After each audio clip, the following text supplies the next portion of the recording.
Hoje, nossa aula, nós iremos trabalhar a unidade 4, da página 491 à página 498. A unidade 4 tem por título Mitos e Saberes Indígenas e Africanos no Brasil. Nós vamos trabalhar esse conteúdo, gente, em 3 partes, tá? Então, agora nós iremos trabalhar a primeira parte. Nesse momento, nós vamos estudar a história dos povos indígenas e africanos que habitavam e que, por conseguinte, vão compor a sociedade brasileira ao longo dos anos, ok? Nós vamos conhecer aí um pouco dos mitos e os saberes dos povos indígenas e dos povos africanos que deixaram, o seu legado na história do Brasil, ok? Vamos lá. A primeira coisa que nós temos que definir é o que seria mito. O que seria essa palavra, esse termo? Então, um mito é uma narrativa, uma história fantástica contada de maneira oral, onde animais, plantas e até mesmo objetos ganham vida na tentativa de explicar situações misteriosas aos seres humanos, sem contudo saber ao certo quando e quem o criou. Então, o mito é uma história, uma coisa fantástica, algo muito fantástico, e que geralmente vai ter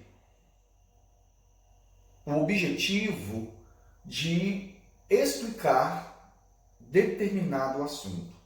Geralmente o mito está muito ligado à ideia da criação.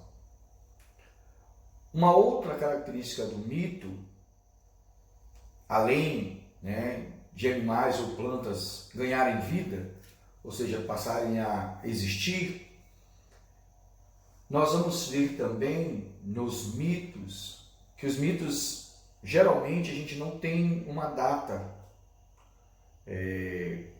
quando ele foi criado, ou então quem é o autor desse mito, quem criou, quem estabeleceu o mito, ok? Então, não se esqueça, mito é uma narrativa, uma história fantástica que conta um relato onde animais ou plantas ou objetos ganham a vida numa tentativa de explicar situações misteriosas aos seres humanos. E o mito geralmente é algo de maneira oral, tá? Sempre é algo na oralidade, na palavra. Como eu falava para vocês, então nós vamos ter aí a ideia dos mitos de criação. O que são mitos de criação? Geralmente são histórias fantásticas que narram como, o próprio termo já diz, o universo, o homem, a criação do universo, a criação do homem. E é interessante a gente perceber, estudando mitos e saberes dos povos indígenas e africanos do Brasil, nós não podemos esquecer que o Brasil ele foi composto ao longo da sua história por 3 povos. Os povos brancos, caucasianos, representados pelos portugueses, espanhóis, mas na sua grande maioria portugueses, europeus. Pelos povos indígenas, que já estavam aqui quando os portugueses e os europeus chegaram em 1500, e os povos africanos que foram trazidos do continente africano para trabalharem como escravos aqui no Brasil, no período do Brasil Colônia e Brasil Império. Pois bem, os portugueses, por serem europeus, são cristãos. Por serem cristãos, os portugueses acreditam então que o mundo foi criado por Deus, Jeová, e esse Deus, Jeová, criou o universo, como também o primeiro homem e a primeira mulher. Nós estamos falando aí de Adão e Eva, lá no Jardim do Éden, que é nada mais do que a cultura cristã. Galera, uma coisa muito interessante. Nós estamos vendo aqui que a ideia do Gênesis é um mito de criação. E isso é um pensamento historiográfico. Isso não quer dizer que aqui é a verdade e aquilo que você aprende na Bíblia, lá na igreja, seja católica ou evangélica, esteja errado. Não estou dizendo isso em hipótese nenhuma, ok? Só estou passando o conteúdo. Então, para muitas pessoas, a criação do mundo, a criação do primeiro homem e da primeira mulher é um mito de criação. Os povos indígenas, nós vamos estudá-los, né? Nós vamos ver um dos mitos. São vários mitos que existem entre os povos indígenas e também entre os povos africanos. Tá bom? Uma coisa a destacar sobre os povos indígenas. Não se esqueçam mais disso, né? Nós temos centenas de povos indígenas que moravam no Brasil. Acredita-se que milhões de indígenas habitavam o Brasil quando os portugueses aqui chegaram em 1500. Nós não podemos entender o indígena como todo mundo sendo indígena, tá? Existem vários indígenas, várias diferenças dentro da própria comunidade indígena. Então, tem indígena que é inimigo de outro indígena, né? Tem família indígena que não fala com outra família. Tá? Isso vai variar muito da língua, dos Caribe, Macro-G, Tupi-Guarani. Né? Geralmente, Tupi-Guarani não tem muito relacionamento com o Macro-G. Então, para vocês terem essa compreensão. Então, por serem diversos indígenas, centenas de povos indígenas, então nós também vamos ver, entre esses indígenas, vários mitos de criação. Como eu falava para vocês, quando eu passei o conceito de mito, né, que era uma narrativa, uma história fantástica, que contada de maneira oral. Então, os mais velhos contavam aos mais novos os seus mitos de criação de maneira oral. Não era algo escrito, não estava escrito num pedaço de folha, de pedra, nada. Era de boca a boca. Algo também que é importante destacar aqui para vocês é essa ideia da cosmologia. A cosmologia, gente, ela tem duas significações. Para nós, o que é mais importante é o significado número 2. Por isso que está grifado aí em amarelo, tá bom? O primeiro seria a ideia de um ramo da astronomia, né, do estudo dos astros, que estuda a origem do universo, sua estrutura e evolução. Isso seria a cosmologia. Mas, para o nosso estudo, o que é importante é essa ideia que, para os indígenas, a cosmologia está relacionada aos mitos de criação. Como eu falei para vocês, são vários povos indígenas. E nós vamos trabalhar apenas um mito de criação de um desses povos indígenas. O nome deles, né, é Camaiurá. Esse povo habita ali a região do Alto Xingu, no estado do Mato Grosso. É um povo de língua, né, de língua tupi-guarani, tronco linguístico, família linguística tupi-guarani. Tá? Para o povo Camaiurá, o Deus Criador é Mavut-Sinim. Então, Mavut-Sinim criou o universo e os seres humanos.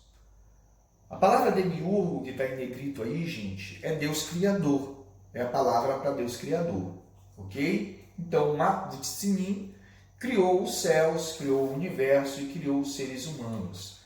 É esse nosso amiguinho aí que está, né, um desenho feito por um indígena lá do Alto Xingu.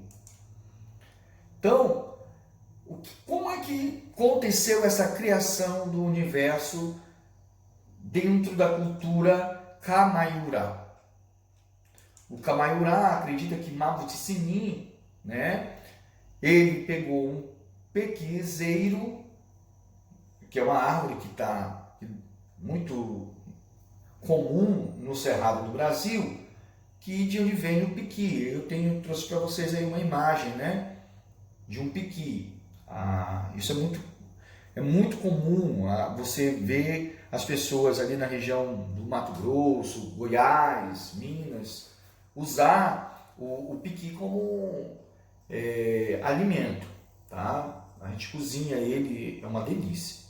Então, os Kamaiurá acreditam que Mabutiçinin pegou uma tora de madeira de piqui e fez, então, o ser humano.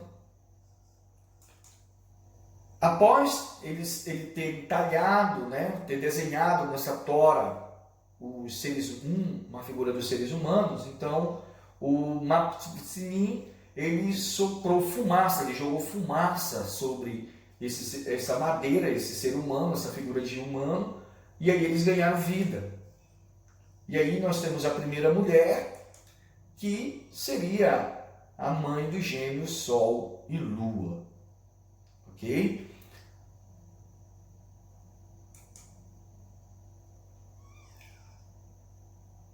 Algum tempo depois, os seres humanos que Mabutiçinin criou morreram. Ele tenta ressuscitá-los, mas fracassa nessa sua tentativa. E esse ritual, na verdade, essa tentativa de Mabutiçinin, ela é comemorada, ela é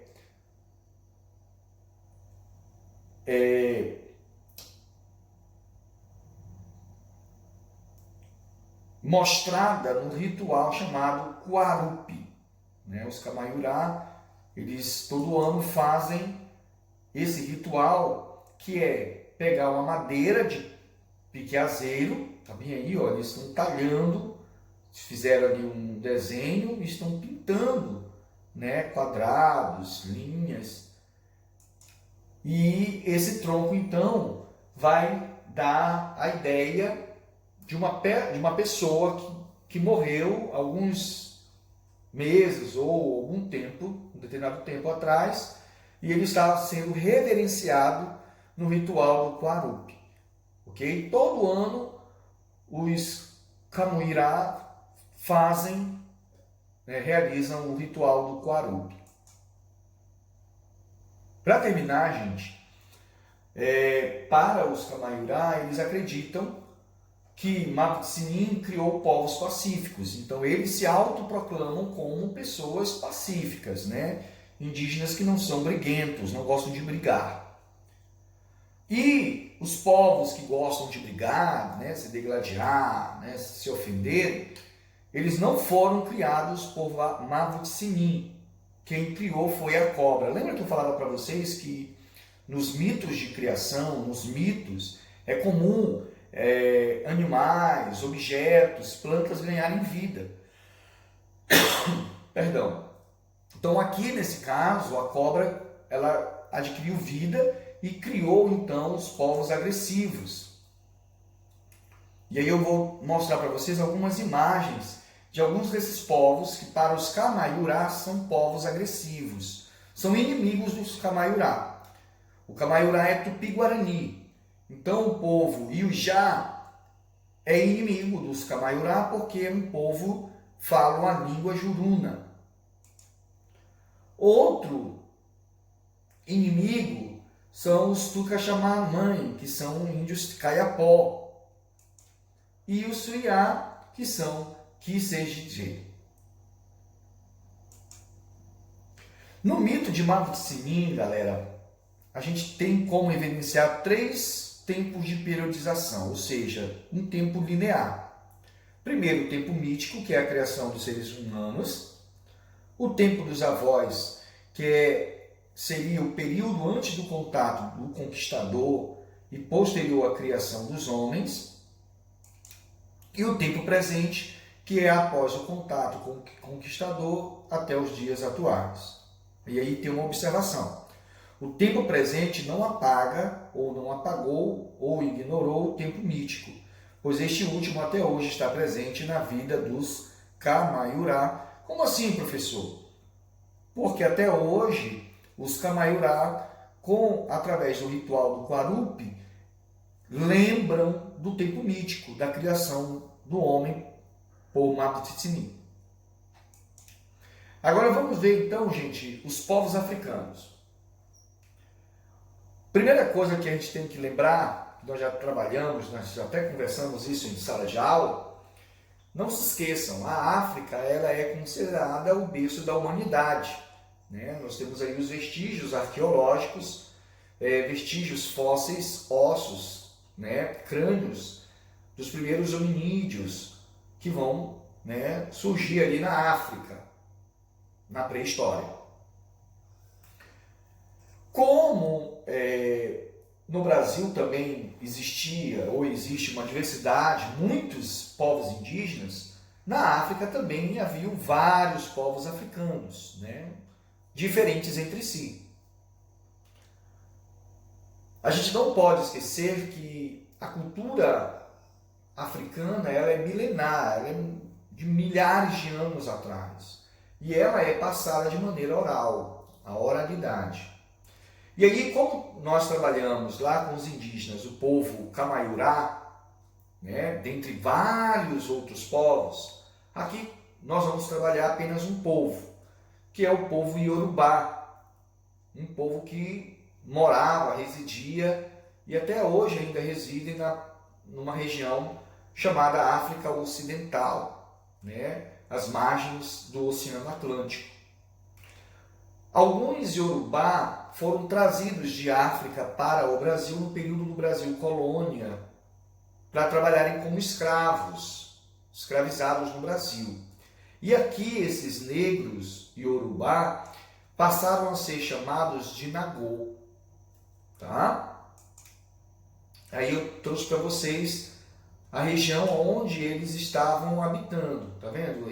No mapa aí, onde está o Oió, é a parte onde eles residiam. Tá bom? Se os Kamaiurá tinham Maputitsini, o povo Iorubá tem um Deus também supremo, um criador, tem um demiurgo, que é o Olorum. Esse é o criador do mundo das águas, do mundo das terras, dos animais e das plantas. É uma coisa muito interessante aqui, gente, que Olorum não aceita oferendas. Então, ele não aceita sacrifícios. Por quê, professor? Porque ele já é o dono de tudo. Então, dentro da cultura Iorubá, não se faz oferendas a Olorum. Olorum ordenou a um dos orixás, daqui a pouco eu vou explicar para vocês, por nome Oxalá, que ele criasse os seres humanos. Então, os seres humanos foram criados dentro da cultura Iorubá, não foi criado pelo Olorum, mesmo ele sendo o criador das águas, das terras, dos animais e das plantas. Quem é o criador, quem tem a missão de criar os seres humanos é Oxalá.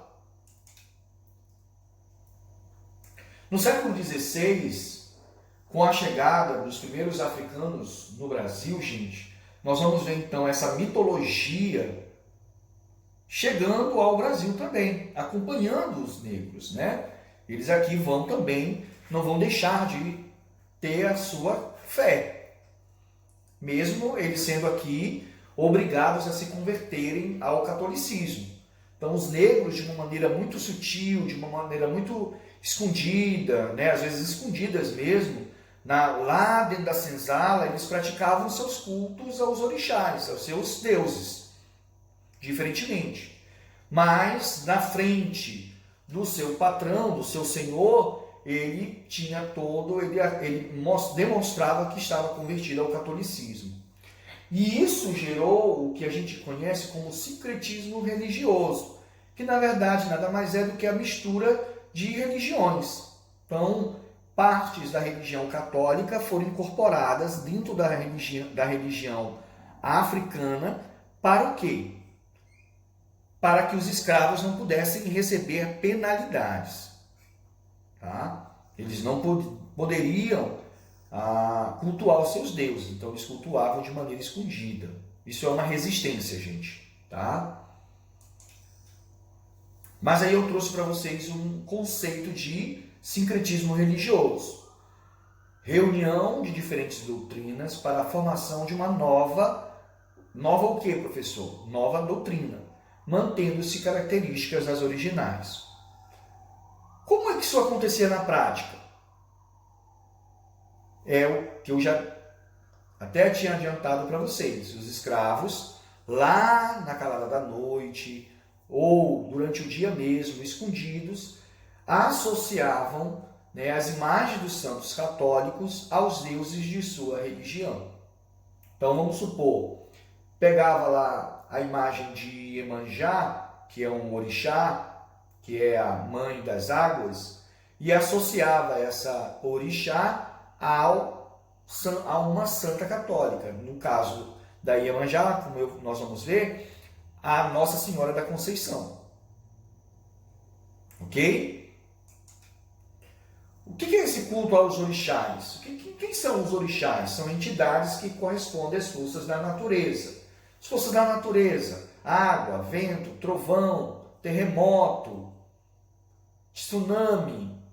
Tá? Isso são as forças da natureza, gente. Águas, como eu falei, Iemanjá, vento, Oiá, trovão, Xangô. E aí eu trouxe isso aqui só para vocês saberem, para a gente já finalizar o nosso tema de hoje. E orixá, Iemanjá, Santa Católica, Nossa Senhora da Conceição. Iemanjá é a deusa dos grandes rios, mares e oceanos. Na Umbanda, ela é cultuada como mãe de muitos orixás e identificada como Nossa Senhora da Conceição, uma das manifestações católicas da Virgem Maria, mãe de Jesus. No candomblé, ela é representada como uma negra e usa roupas africanas. E aí tem a imagem da Iemanjá e de Nossa Senhora da Conceição. Orixá Xangô, correspondentes São Jerônimo e São João. Todos, esses ambos, católicos, santos católicos. São Jerônimo e São João. Tanto para o candomblé quanto para a Umbanda, Xangô é o deus do trovão e da justiça. Ele é associado a dois santos católicos. São Jerônimo, que no final do século IV traduziu alguns livros da Bíblia, do hebraico e do grego para o latim. Ou então São João, que pregava a conversão religiosa e batizou Jesus. Então aí está a imagem do Xangô, desse orixá do trovão. Reparem que ele está também ali com a sua machadinha. E embaixo nós temos a imagem de São Jerônimo e de São João. O meu muito obrigado. Na próxima aula nós vamos trabalhar, então, iremos dar continuidade a mitos e saberes, povos indígenas e africanos no Brasil. Ok? Bom estudo. Nos vemos no próximo vídeo.